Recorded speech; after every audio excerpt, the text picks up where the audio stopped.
You know, something's been on my mind for a while, and it always is. And for the people that I usually work for, and also the people that I usually work with, the thing that's always on our minds is what is the best and latest gear that we can possibly attain to make sure that we are telling the absolute best stories and delivering the best content for our clients and for our audiences, right?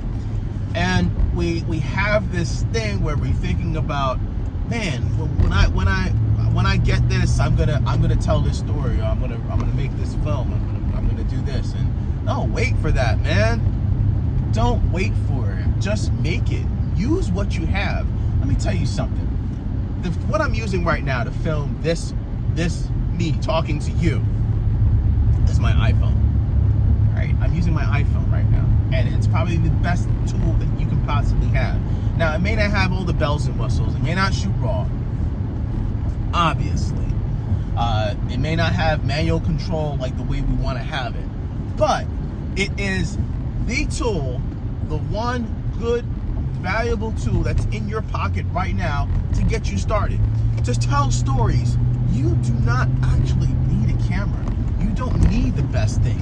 All you need is a pen and a paper and an idea, and maybe a little bit of money. And if you have some knowledge, if you have some experience using cameras and all that kind of stuff, you can always take your hard-earned cash and rent the stuff and use it for that day. It's really simple and easy. Don't go broke by buying a set of gear, especially if you're starting out. Don't go buying the latest and greatest, the brand new gear that's out there, the brand new cameras. You're gonna go broke. Everything depreciates in value. Just like a car, when you roll it off the lot, it loses value. It's not like a house where, or property where you buy it, it increases in value over a number of years. It's not like if you drop money in the stock market or you're investing in high yield savings accounts that it may or may not lose value, but then you still have the value. There's always a potential for it to increase in value. With cameras, the value always decreases. So look at it that way. I still shoot with the Sony FF7. The FF7 came out, I think, in 2015, 2014, somewhere in that era, right? We're talking almost 10 years ago. I still shoot with an older lens, the MK 18-55. I still shoot with that stuff. And you know what?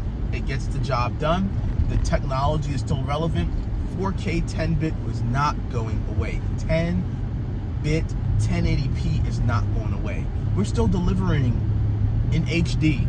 And we need 10-bit sometimes to have a little bit more control over our image when we're doing post work, right? When we're doing editing. So that's important to me.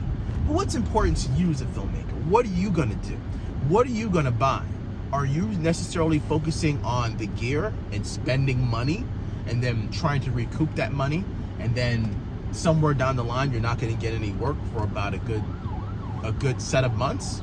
Then you need to really rethink what you're doing when it comes to buying gear and why you're in this business. Because remember, this is a business. You want to do it for fun. You want to make sure that you're doing it for the right reasons because it's in your heart to do it. But gear is exciting, but it can also make you broke.